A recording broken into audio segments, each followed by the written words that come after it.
There is a specific kind of person who is almost impossible to read at first. They arrive without ceremony, wear nothing that signals rank, and ask more questions than they answer. Nothing about them announces a number. No watch, no reference, no casual mention of a place you cannot afford. And yet, the structure of their life, if you look closely, carries a quiet precision that does not come from luck. This is not the wealth that performs. It is the kind that has already stopped needing to. The gap between visible and real is widest at this level, and most people never learn to see it. What looks like simplicity is usually a system. What looks like modesty is usually a philosophy that took decades to build. The signals are there. They are just not the signals most people are trained to look for. Once you understand the underlying logic, you stop looking for what people display and start reading what they protect. This is an investigation into the behavioral architecture of people who have wealth and deliberate.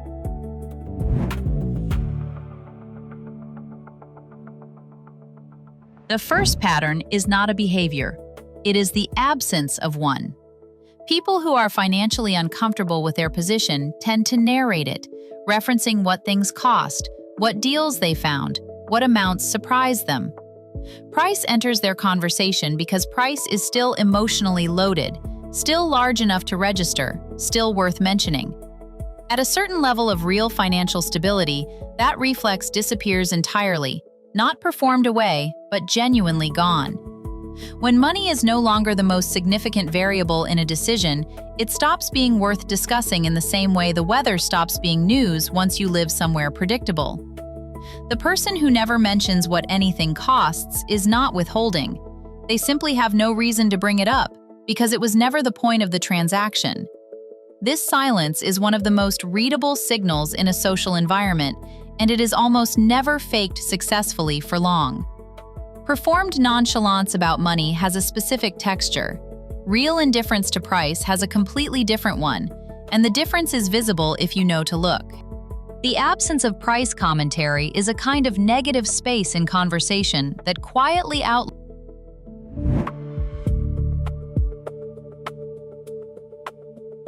The second pattern lives in what clothing communicates, and more precisely, in what it refuses to communicate. Loud branding is a signal directed outward. It says, "I spent this amount, I belong to this category, register me accordingly." Genuinely established wealth tends to dress in the opposite direction, not toward signaling outward, but toward communicating laterally, to the small number of people who already know how to read it. A plain fabric with unusual weight, a seam that sits exactly where it should, a color that is technically nothing but reads as intentional from across the room. These are not markers the general public can decode. They are markers that function as a kind of private language between people operating at the same level. The goal is not to look poor. The goal is to make visible wealth invisible to everyone except those who do not need to be told. This is dress as filter. It keeps certain conversations from starting and allows others to begin without friction. It also reflects a deeper principle. The longer someone has had access to quality, the less they need the label to confirm it. The label is for people still proving something. Fit and fabric are for people.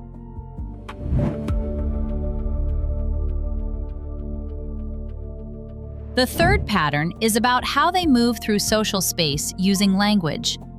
Status-seeking conversation tends to run in one direction: outward transmission. Work, accomplishments, recent wins, name drops compressed into casual references. People who have already consolidated their position tend to move in the opposite direction. They pull information toward them rather than push it outward. They ask specific questions. They remember details from earlier in the conversation and return to them. They make the other person feel like the subject. This is not a social performance. It is a structural consequence of having nothing left to prove. When external validation is no longer a resource you need, your attention genuinely becomes available to direct toward other people. There is also a practical dimension. Self-promotion creates comparisons, invites questions, and opens channels that require management. A person who has learned that visibility creates friction has strong incentives to listen more than they speak. The result is a conversational style that reads as warmth but is also functionally a form of protection. The quietest person in the room is often the one with the least.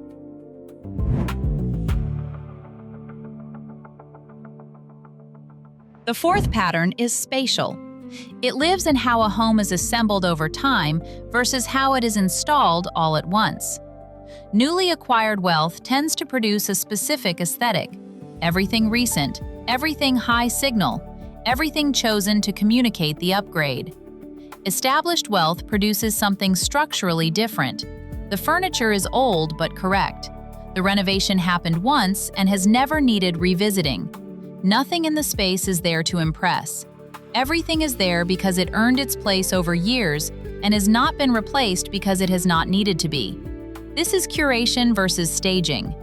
A stage space is optimized for a first impression. A curated space is optimized for a life.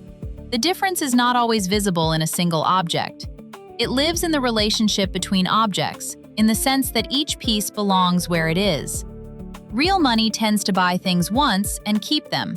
Performing money tends to replace things often and loudly.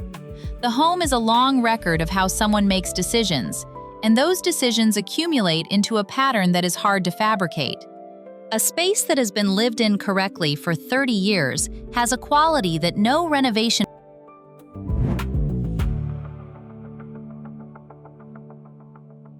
The fifth pattern is relational and stretches over decades.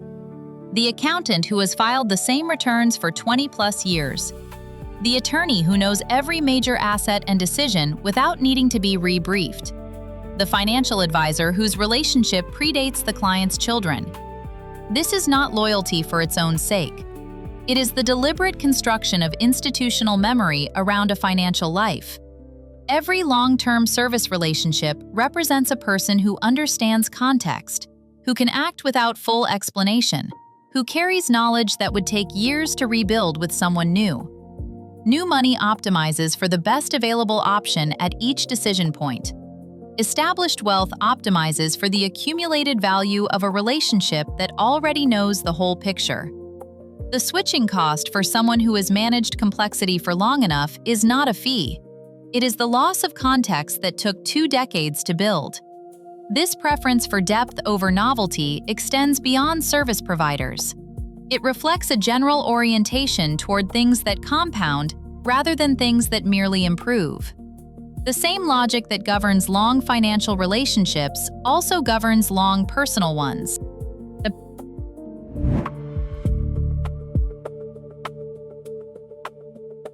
The sixth pattern is in what they talk about when they talk about what matters. Material objects are a natural first destination for spending. They are visible, transferable, and easy to use as a proxy for value. But objects depreciate in satisfaction faster than almost anyone expects when they first acquire them. The research on this is consistent and has been replicated across decades of behavioral economics data. People with long-term access to wealth have run this experiment personally many times. They have already owned the things. They know how quickly the satisfaction horizon moves. What remains, after enough objects have been acquired and the novelty has cleared, is experience. Specifically, experience that produced a change in how they think. The sabbatical that restructured a decade, the relationship built in a specific place, the encounter with an idea that shifted something permanent. These are what they reference when asked what has mattered, not because they are performing depth, but because they have genuinely run out of objects worth mentioning. This is not a moral position about materialism. It is a practical outcome of having had enough time with material options to learn their actual return. The shift from object to experience is one of the most consistent late-stage patterns in.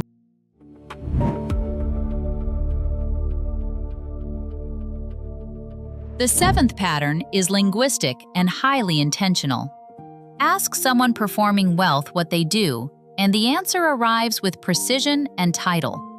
The firm, the role, the metric, the recent win embedded somewhere in the description. Ask someone at a certain level of established wealth the same question, And the answer is often almost nothing. Something in finance, a few different things, mostly stepping back but staying involved. This vagueness is not embarrassment. It is the result of learning, often through direct experience, that precise disclosure changes every relationship it enters. Specificity about wealth or professional position activates a set of responses in other people. Comparison, calculation, requests, altered behavior in ways that are difficult to undo.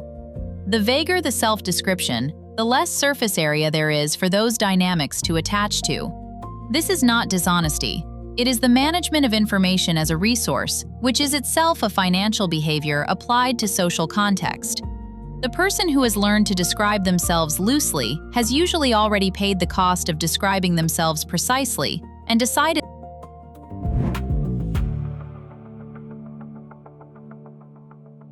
The eighth pattern is the one that is hardest to build and the most revealing when it is genuine. When markets move sharply, most people react in proportion to how personally exposed they feel. Anxiety, compulsive checking, the need to discuss it, the emotional visibility of the loss. People who have managed wealth through multiple full market cycles develop something different, not indifference, but calibration. A 3% decline is not an event in a portfolio that has weathered corrections, recessions, and structural dislocations across 2 or 3 decades.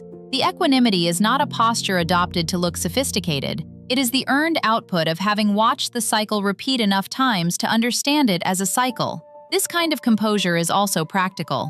Reactive decisions made during emotional volatility are among the most reliable sources of permanent capital destruction. The person who does not visibly react to economic news is often the person whose financial architecture is strong enough that the news does not require a reaction. Composure at scale is infrastructure. It is not personality.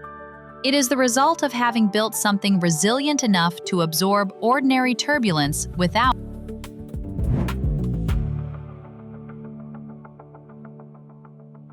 The ninth and final behavioral pattern is the one that is nearly impossible to perform convincingly. Visible generosity is a status signal. It attaches credit to the giver, establishes hierarchy in a social transaction, and creates a record others can reference. Quiet generosity does none of those things. It happens before the recipient knows there is anything to receive. It moves through introductions, through timing, through remembered details that surface as action months later. This is not altruism as philosophy. It is generosity that has internalized the same discretion applied to every other financial behavior. The person who avoids visible transactions, who keeps their conversational surface clean, who does not signal through objects or prices or titles, applies the same logic to giving. The credit disappears into the action. The action is the point. This kind of generosity is one of the hardest things to replicate without actually holding the underlying values, because there is no external reward structure reinforcing it. It runs entirely on internal logic, and that internal logic, once understood, reveals the coherent system beneath all.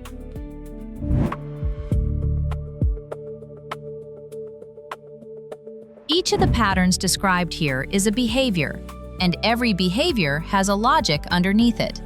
The silence around price, the unremarkable clothes, the deliberate vagueness, the decades-long relationships, none of these are separate choices. They are expressions of a single operating philosophy, that visible wealth creates friction, and friction compounds into problems over time. People who have held significant assets long enough eventually learn that the management of perception is a financial decision, not a social one. The resources spent maintaining status signals are real resources. The relationship friction generated by visible wealth is a real cost. This philosophy is not genetic. It was not delivered with an inheritance. It was learned through experience, and experience is replicable. Every behavioral pattern described here can be adopted deliberately, independent of the current size of a portfolio. The discretion, the long-term relationship building, the shift from objects to experiences, the calibrated response to market noise. These are practices, not traits. The person who begins operating this way before the wealth arrives tends to be better positioned for the compound effects of the behaviors by the time the wealth does. The architecture precedes the assets. In most cases,